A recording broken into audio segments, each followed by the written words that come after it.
All right, with this lesson today, most of your 5.6 or one, sorry, not 5.6, 1.6 notes are going to be in the journal itself.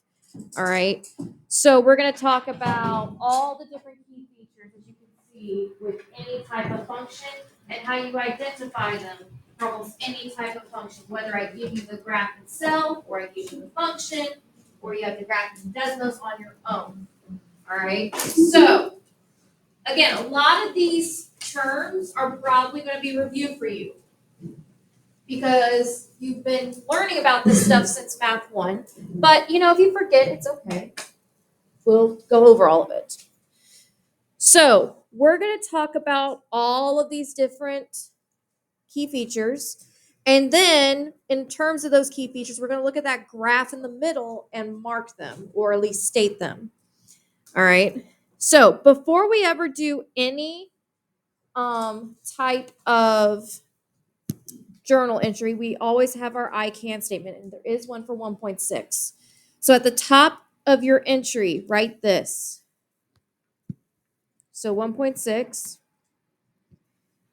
I can identify and interpret key features of piecewise defined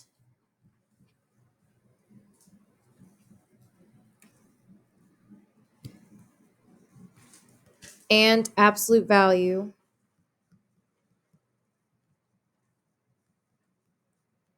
functions. So again, a lot of these key features that we're going to be talking about, pretty much they'll mean the exact same thing regardless of what type of function you're looking at. So whether it's a cubic function or a square root function or quadratic or linear, these key features will have the same definition with what they mean. All right. So let's start with domain and range. All right. So with domain and range, again, you've been learning about this one since Math 1. The domain is basically the set. So your domain is the set of all the input values or your x values. So essentially, you're saying, okay, I have graph from this x value to this x value. All right, that's basically what domain talks about. You're stating at what x values are their graph. Range is the opposite. Range is all possible output values, or y.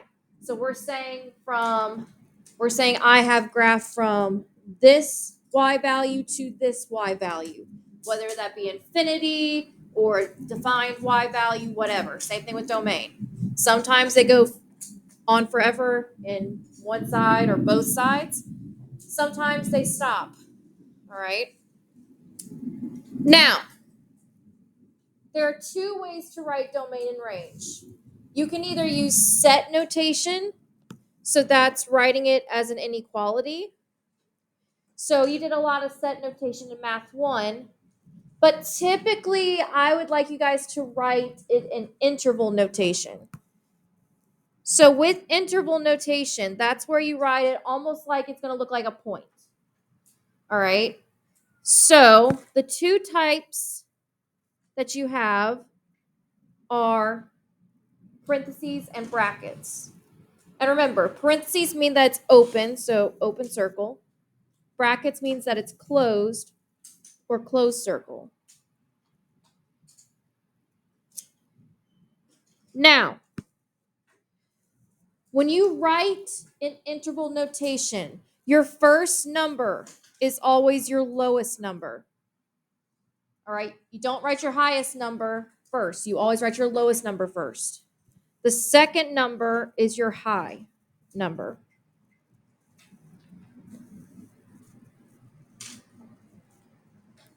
Same thing with the brackets.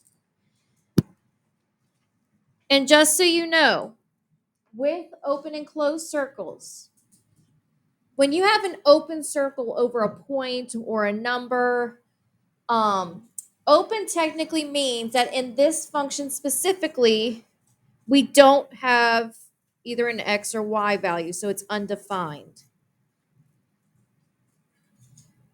Whereas a closed circle means that we have a defined value there. So like I said, if it's undefined, your graph will get really close to it, like infinitesimally close, but it will never actually hit that that part of the graph. And if you guys want to think about this will show that I'm a total nerd, but how many of you watched Jujutsu Kaisen? So you guys know with Gojo and his infinity, it's like that. So it'll get really close, but it won't actually touch. All right. All right. So, and one thing also to note is that remember, infinity is used to describe that it goes on forever in whatever direction. Make sure that when you write it in set builder notation, whether it's a positive or negative infinity, that positive or negative infinity is always open. So in other words, you will always write it with parentheses if you're using infinity. So whatever bracket you put next to infinity, it has to be a parenthesis. So let's go through and find the domain and range of this graph. So let's start with the domain. All right. If I'm looking at this graph, remember, you're looking at the x values. So we're talking x values. That means we're looking at the x-axis. So it's almost like we're ignoring the y-axis. We're looking at the x-axis. Now, if we're going from left to right, because we want to go from smallest to lowest, what do you think is my lowest x value?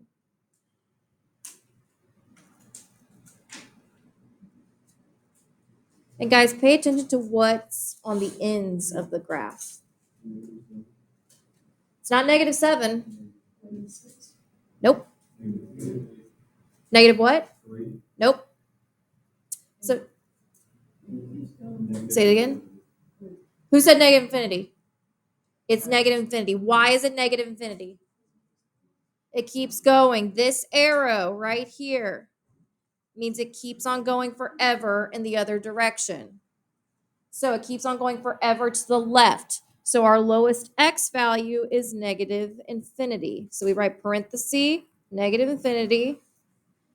Now, what about to the right? What's my highest x value? Positive infinity, because we also have an arrow on this end, meaning it will go on forever and ever to the right. So even though it looks like it's going upwards, those x values are still getting bigger because we're still getting y values as well. So those x values have to come from somewhere. All right. So sometimes your domain and range are not actual numbers that you can see. All right. Now, what's another way we could state from negative infinity to positive infinity if we just wrote it in words? All what? All real numbers. So another way you could state this is all real numbers. So remember, you can draw the mathematical symbol for it, which is a capital R with a line through it. And that means all real numbers.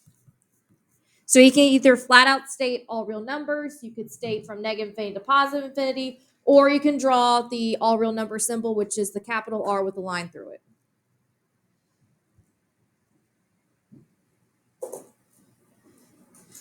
All right. What about the range? So remember, your range is your y values. So you're looking exclusively at the y-axis. So we're ignoring the x-axis now. So in other words, we're going from bottom to top. instead of left to right. So my suggestion to you is when you do range, because this is where a lot of people mess up, because the brain automatically wants to look at the x values because they always come first. So if you've been doing graphs for a while, you always know that point-wise x values always come first. But range is one of the only things that you never give an x value. It's only y values. So if it helps, cover up the x value, cover up the x-axis with your hand so you don't even see the numbers. Whatever you need to do. All right. Or highlight the y-axis so you know that you're like, okay, I have to look at this axis only. So if we're going from lowest to highest, so bottom to top, what is my lowest y value?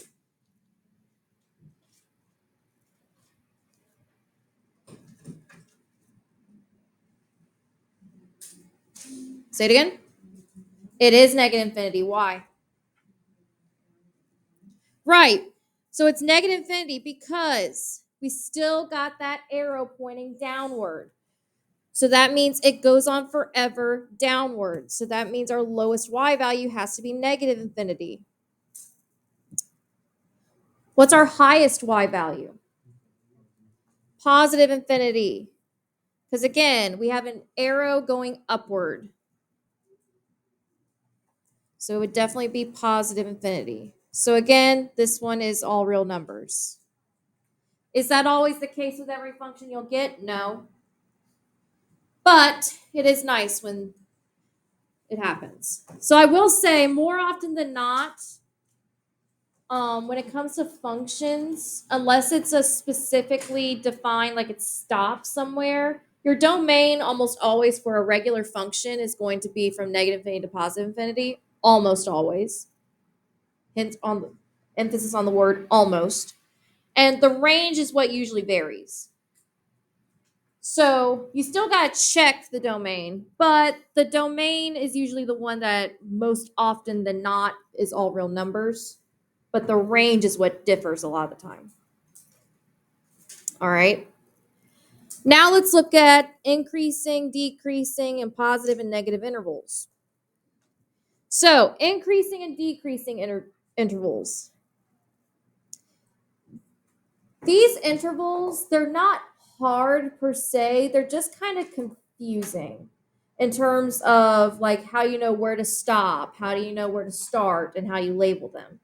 All right. So if we're talking about an increasing interval, it's a portion of the graph where as the y values increase, the x values increase. So in other words, if you're thinking about, say, a linear graph is probably the greatest example to show increase and decrease.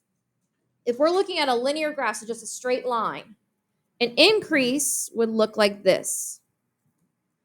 All right, it looks like you start low, you get high. Whereas a decreasing interval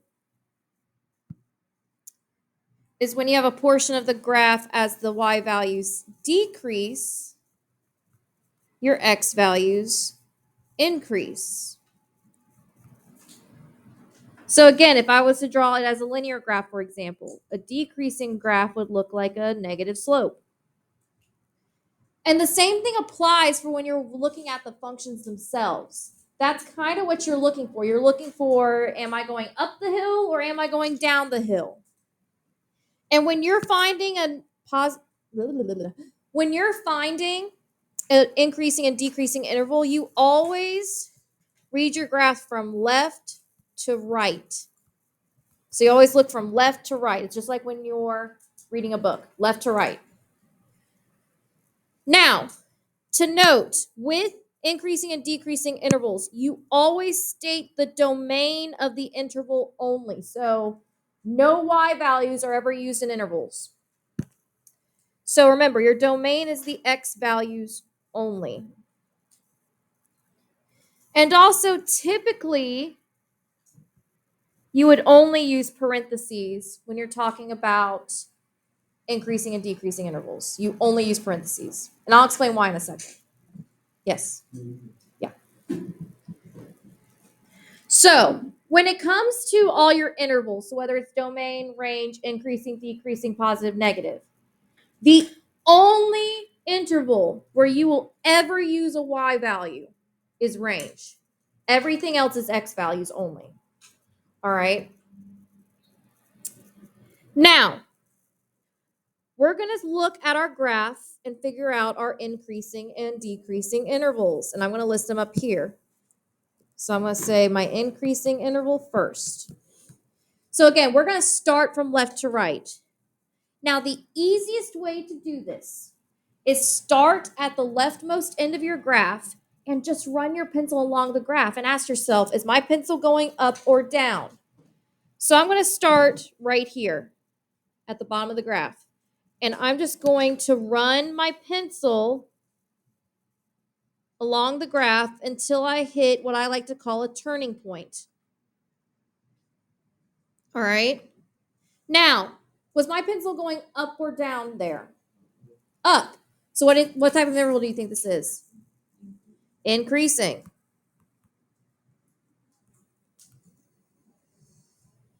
All right. And then we're going to continue. So at the turning point, that's where I start again. So right here, and I'm just going to keep on trucking until I hit another turning point, or right here. Now, was your pencil going up or down as you were going along there? Down. So this is an interval of decrease.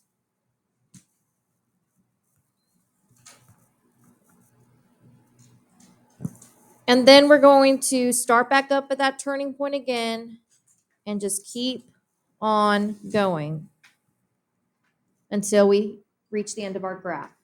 So is that an interval of increase or decrease? Increasing. All right. Now, the reason I like to do this is because it shows me, okay, here's exactly where my intervals of increase and decrease are.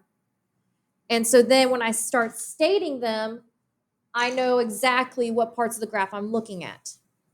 Now, your start and stop points are your turning points.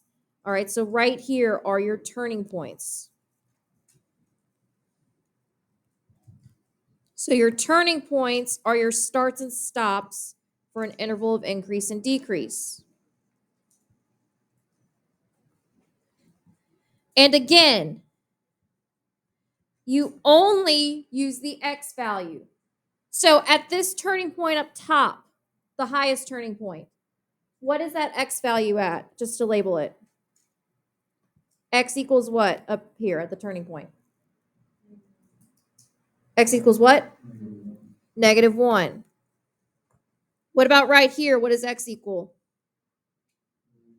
3. All right. And don't forget about these arrows on the graph. So if we're looking at this arrow right here, what's x equal?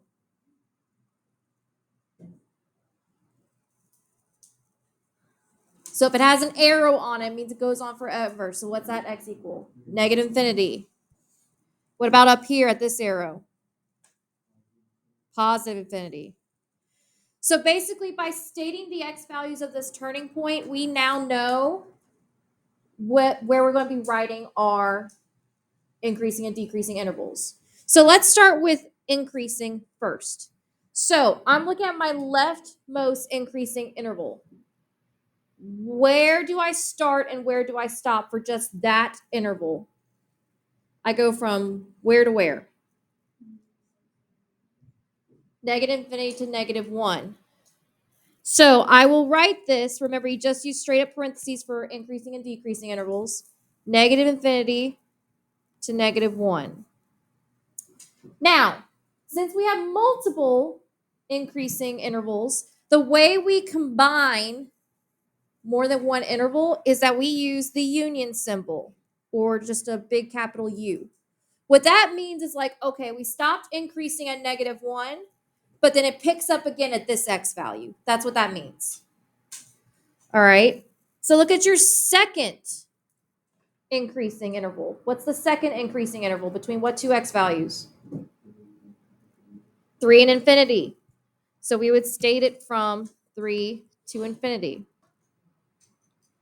So what we're saying for the increasing interval is that from negative a to negative 1, we're increasing.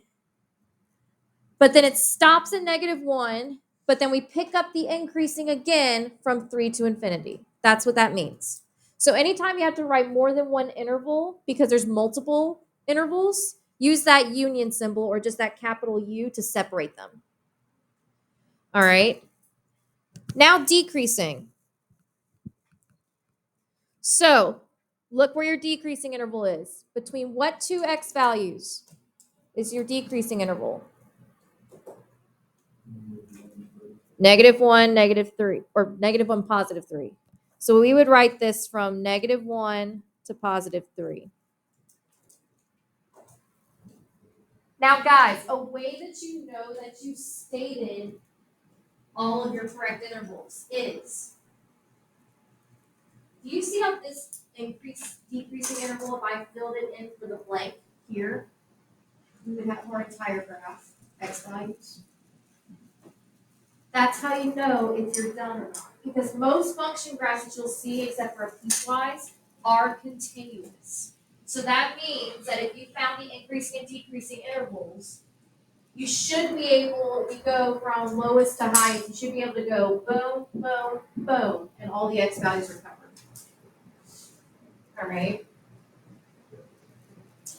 Any questions on increasing and decreasing intervals? Now, on the other side of that is positive and negative intervals. Now, positive and negative intervals are a little bit different. All right. A lot of students tend to mix increasing and decreasing positive and negative up, specifically because the starting stopping points are different. All right. So with a positive interval, we're looking for where our y values are positive. So we're looking for y values that are positive. And a negative interval is when we're looking for y values that are negative.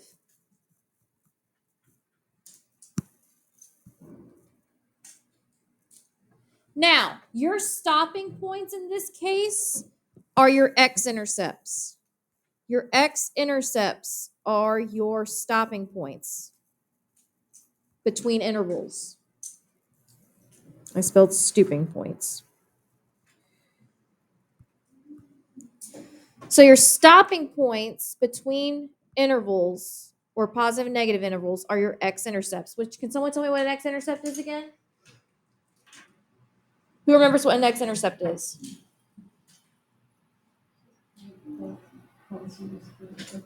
Right, it's a point that crosses the x-axis, or where the graph crosses the x-axis. And again, we're only stating x values for these. So we only state the domain or the x values, and it's still always going to be an open interval. Because if you think about it, 0 is neither positive or a negative number. It's the only number that's not distinctly positive and it's not distinctly negative. So when y is equal to 0, which is the x-axis, by the way, we can't say that it actually hits at 0 because 0 is neither positive nor negative. So that's why we don't use brackets. So we also use parentheses for both of these. Now, let's look at our graph. So first off, remember, you're using your x-axis as reference points. Where would my positive interval be, above or below the x-axis? Above. So positive intervals are basically any part of the graph that's above the x-axis. What about negative? Would it be above or below the x-axis? Below the x-axis. So when you're doing positive and negative intervals, you're using your x-axis as the reference point. If parts of your graph is above the x-axis, it's part of the positive interval. If parts of your graph are below the x-axis, it's part of the negative interval. All right? And then real quickly, I'm just going to mark my x-intercepts, or where it crosses the x-axis, because remember, those are my stopping points. All right? So, and again, I'm going to label them so that we know these are our definite stopping points. So x would equal what at this first one? What's the x value of this first x-intercept? It's actually -3.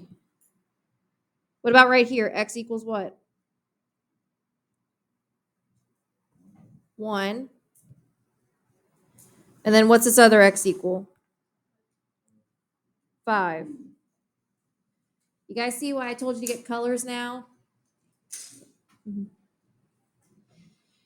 All right. So again, we're going to do exactly what we did with increasing and decreasing intervals, but now we're going to stop at the x-axis every time and ask ourselves, okay, is this above or below the x-axis? So starting from left to right, I'm just going to run my pencil along the graph, and I stop right at the first x-intercept. So right here, is this going to be a positive or negative interval? Negative. Why? It's below the x-axis. So since this part of the graph's below the x-axis, that's one negative interval. Then I'm going to pick up at that x-intercept and keep going until I hit the next one. So this part right here, is that going to be a positive or negative interval? Positive. Now, where a lot of people get confused is that when they see the turning points for the increasing, they tend to stop there. But with positive and negative, you're going between the x-intercepts. So you just keep going until you hit another x-intercept. All right, so then I'm going to pick it up again. And I'm going to keep going until I hit the next x-intercept. So is this part positive or negative? So this part right here, positive or negative? That's negative. It's below the x-axis. And then finally, I'm going to pick up again where I left off and just keep on going. And would that be a positive or negative? Positive. So I now marked all of my positive and negative intervals, at least on the graph. And again, we're using our x-intercepts as reference points. And by the way, these x values are the same for the bottom and top part of the graphs. So let's start with our positive interval. When I'm talking about our positive interval,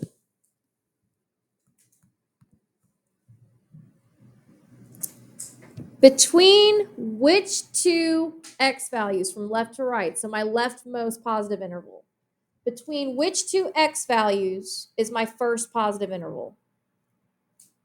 So look where we marked it. Nope. I said positive interval. So our first one's right here. So what x values is it between?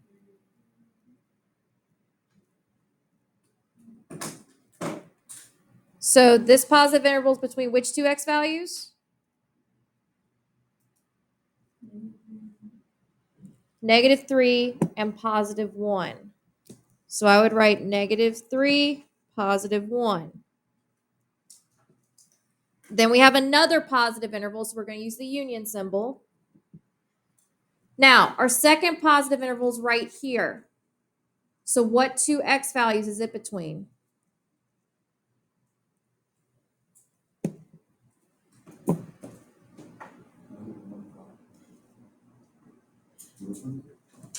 The next positive interval, so this one right here. So for positive, remember, we're only looking at the parts of the graph that's above the x-axis. So what two x values is this one between? They're labeled, guys. Just read it. From blank to blank. 5 to infinity. That's why I labeled those, guys. You don't even have to look at the graph. Just look at the labels. So from 5 to infinity is our other positive interval. Now our negative interval. All right. So we're looking at where it's below the x-axis. So our first one is right here. So between what two x values is my first negative interval? Look at the labels. 2 to negative 3. Good. So we're going from negative infinity to negative 3. And we have another one, so we're going to put the union symbol. Our second negative interval is right here. Between what two x values is it? 1 and not 3, 5. So 1 and 5. So between 1, comma 5.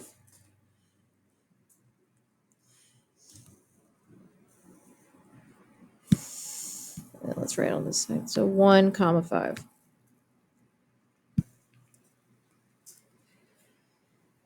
All right. And again, good way to check yourself is look at between the two different types of intervals. We go from negative 3 to negative infinity to negative 3, pick up at negative 3 to 1, then from 1 to 5, then from 5 to infinity. We stated all the x values we could. All right, so we've got all of them. So guys, that's why you want to go through and label them first. Like you can label your x values if you want to, you don't have to, but I would definitely label where both your intervals are, whether it's increasing, decreasing, or positive and negative. All right, because it makes it a lot easier to see where they are.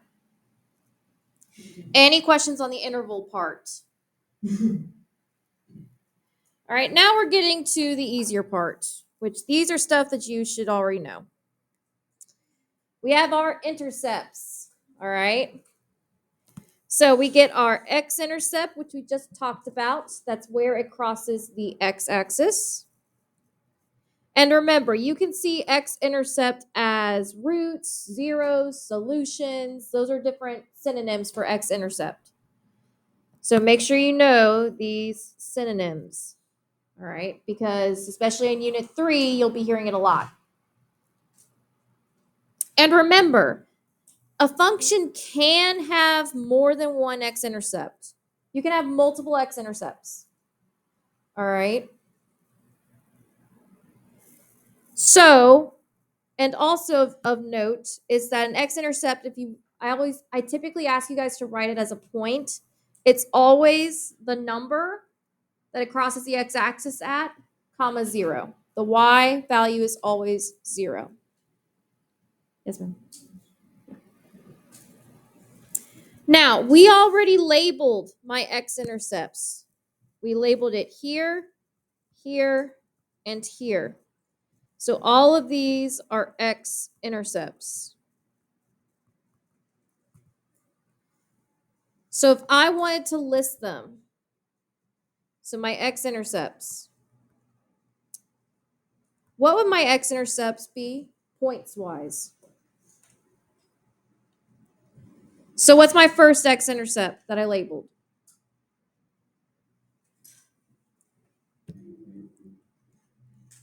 Right, there's one at negative 3, 0. So we have an x-intercept at negative 3, 0. We have another one where? 1, 0. And then where's my last one? 5, 0. So guys, if you see a bunch of commas in between parentheses, that's just saying that those are the points. And if it helps, put some brackets around them. That's saying, okay, that's a set. That means that we have x values at these 3 points. X-intercepts at these 3 points. Now, on the flip side, you got your y-intercept.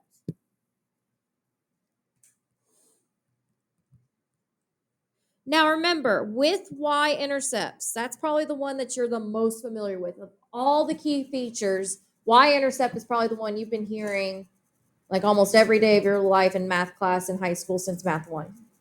All right, it's one of those words that you will hear a lot. So a y-intercept, it's where the graph crosses the y-axis. And remember, a function cannot have more than one y-intercept. All right. That has to do with the fact that what happens.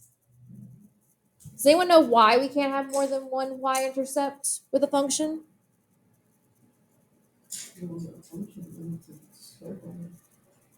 Not necessarily a circle, but it wouldn't be a function anymore. Why? Think about what x value y-intercepts always have to have. What's the x value of the y-intercept of its point? 0.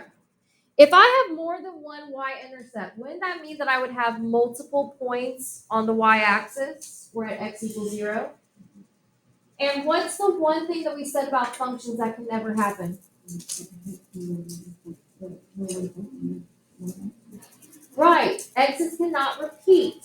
So that's why we cannot have more than one y-intercept, because if we do, it's not a function. And this whole unit is about functions. So remember, this is the y-intercept written as a point. So my y-intercept on this graph would be right here. So right here is my y-intercept. Now, at what point is my y-intercept? So take a look at your graph. At what point is my y-intercept? At 0, 2. Good.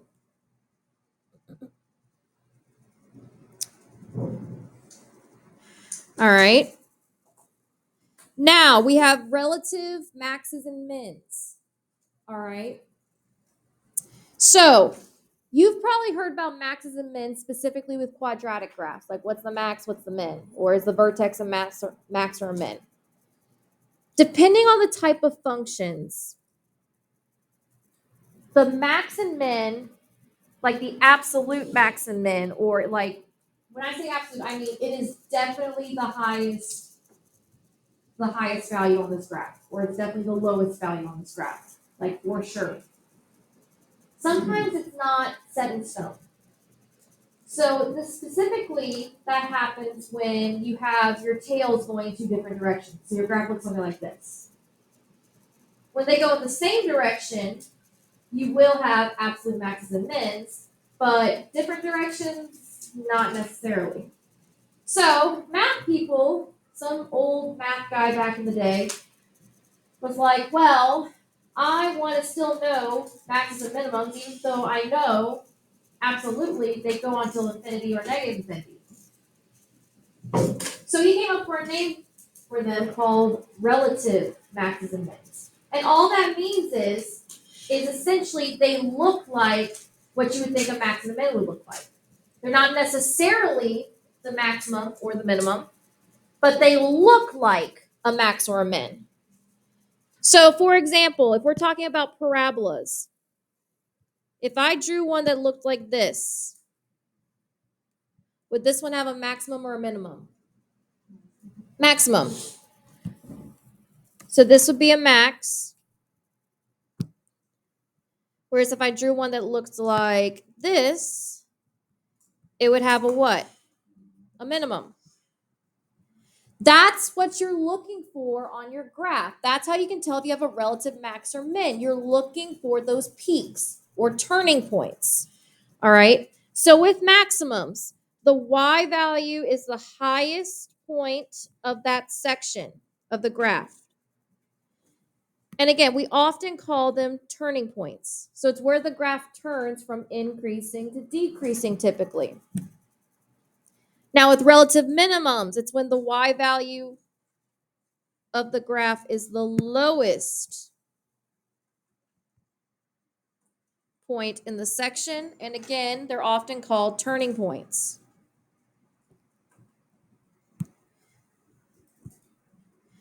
Now again, absolute max and mins. So relative means that they're not necessarily the highest or lowest point on the graph.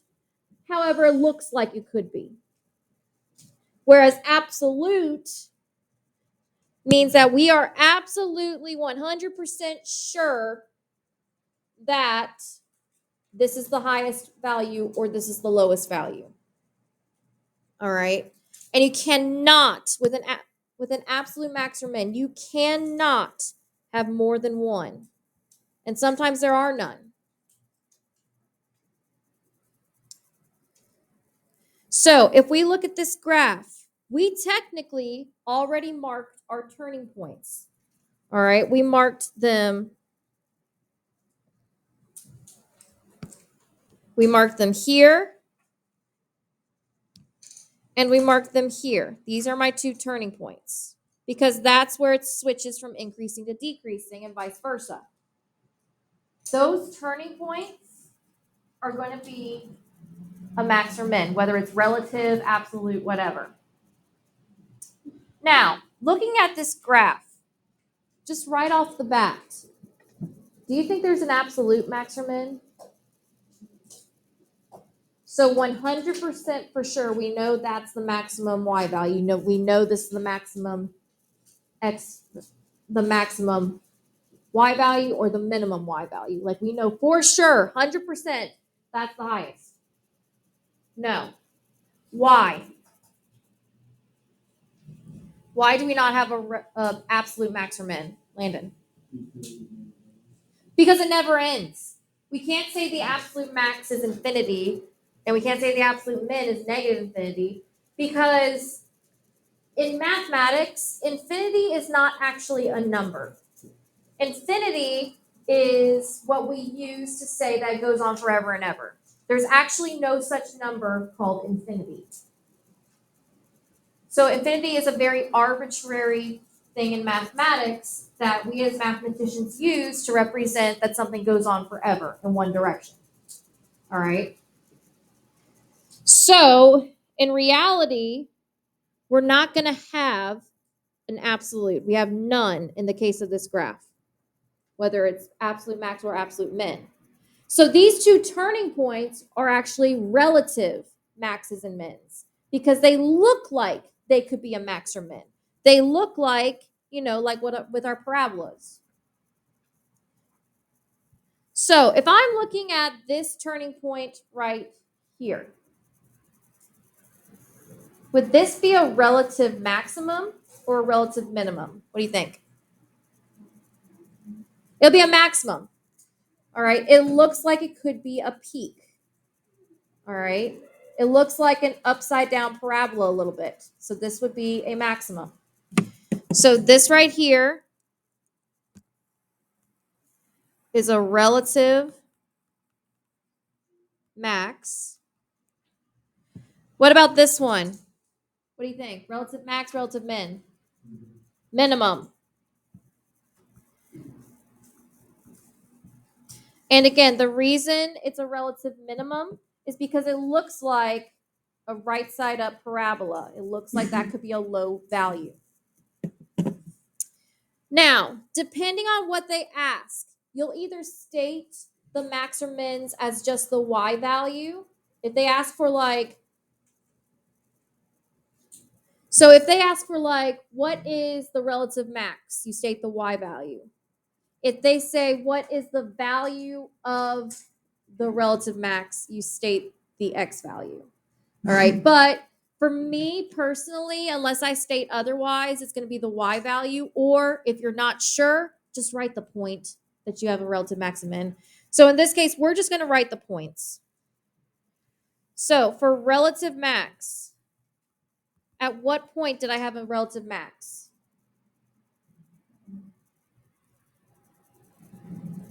What was the point that I had a relative max at? It was what point? -1, 4. All right. What about the relative min? What point did I have the relative min?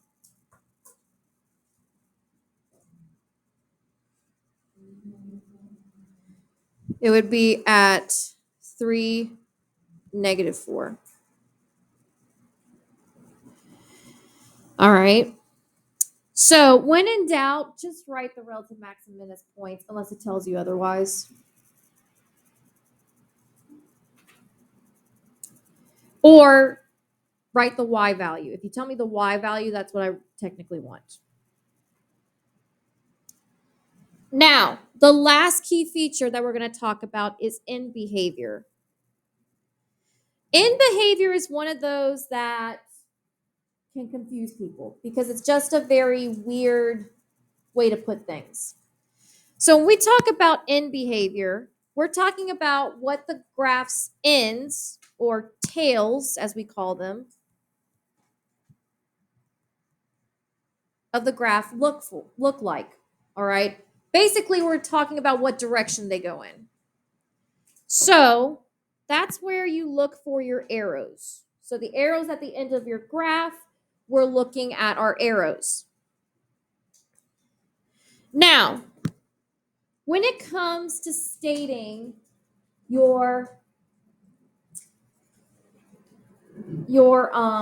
end behavior, you always state this as your x values. So you always state this as x approaches negative infinity, as x approaches positive infinity.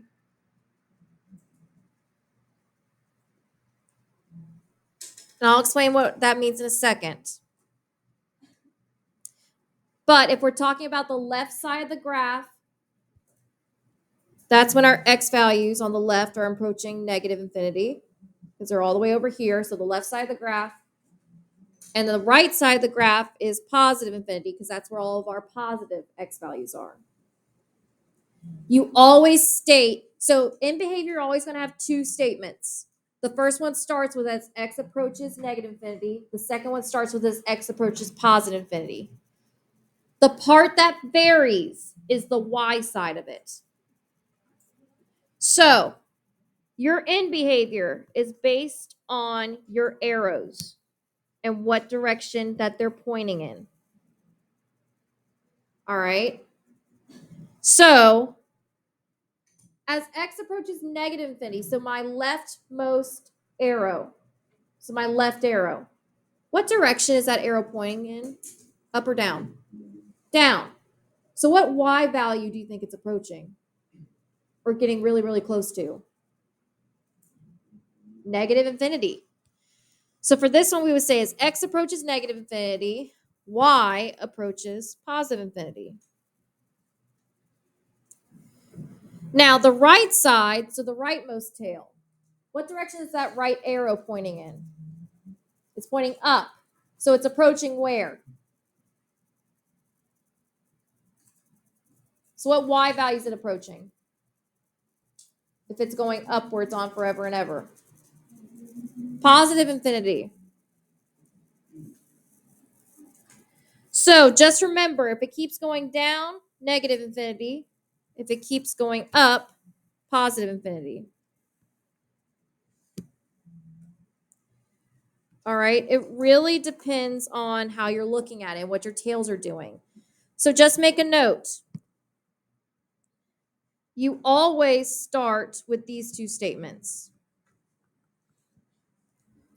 So they're always as x approaches negative infinity as x approaches positive infinity.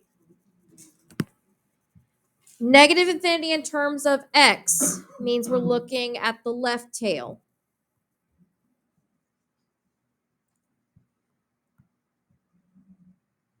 Right means we're looking, positive infinity in terms of x means we're looking at the right tail.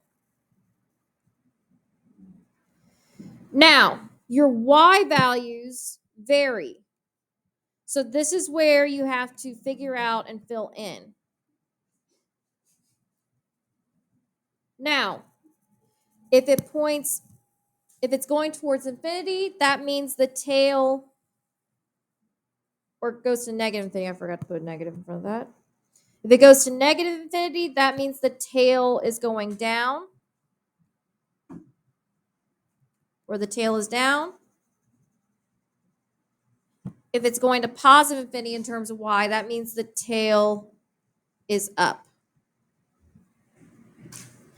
And again, we're going to do a lot more with end behavior in a later unit, but those are kind of the bare minimum basics of it. All right. Now, very last thing, and then we're done. I just got 3 little definitions for you. So just write this at the bottom of your page, or if you don't have room, write them off to the side of your journal. So sometimes I will ask you, is the function continuous, discontinuous, or discrete? So continuous means that all the points are connected and there's no breaks. All points are connected. Discontinuous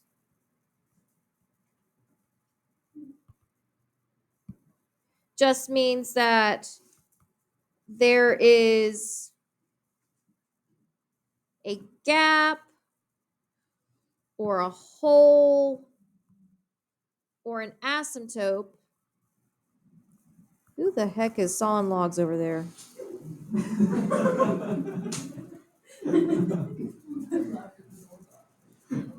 I mean, I heard it, but I wasn't going to say it. Is the asymptote creating 2 or more pieces? So in other words, discontinuous graphs has breaks in them. They break apart.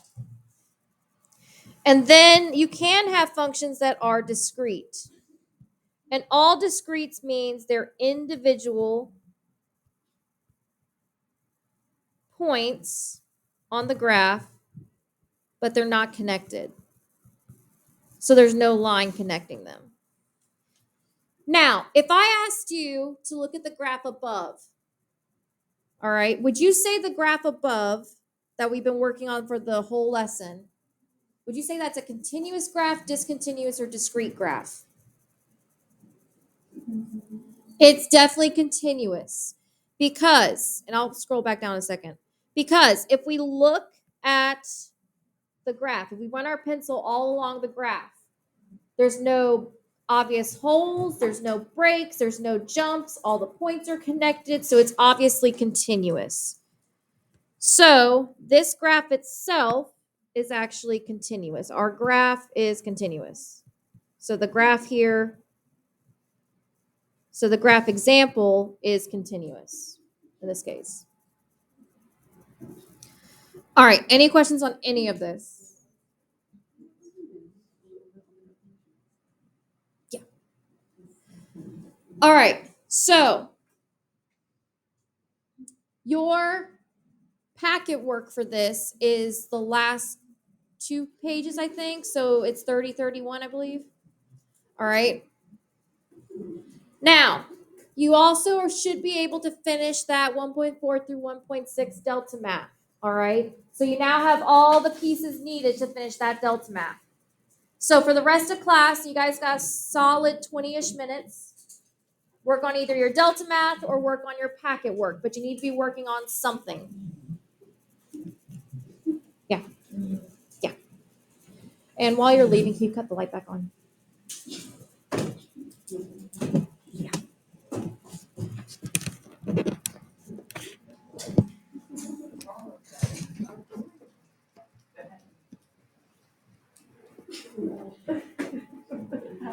You, madam, were sawing some serious logs.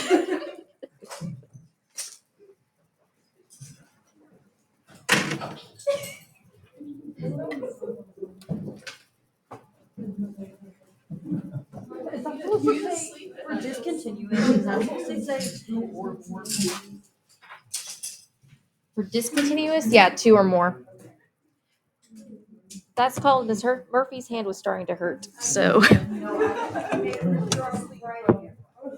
Oh, I don't get offended. I know my handwriting is crap. This is why I'm not an English teacher. My numbers look better than my letters, and there's a reason I'm a math teacher for that reason. Well, there's other reasons, but that's the main one.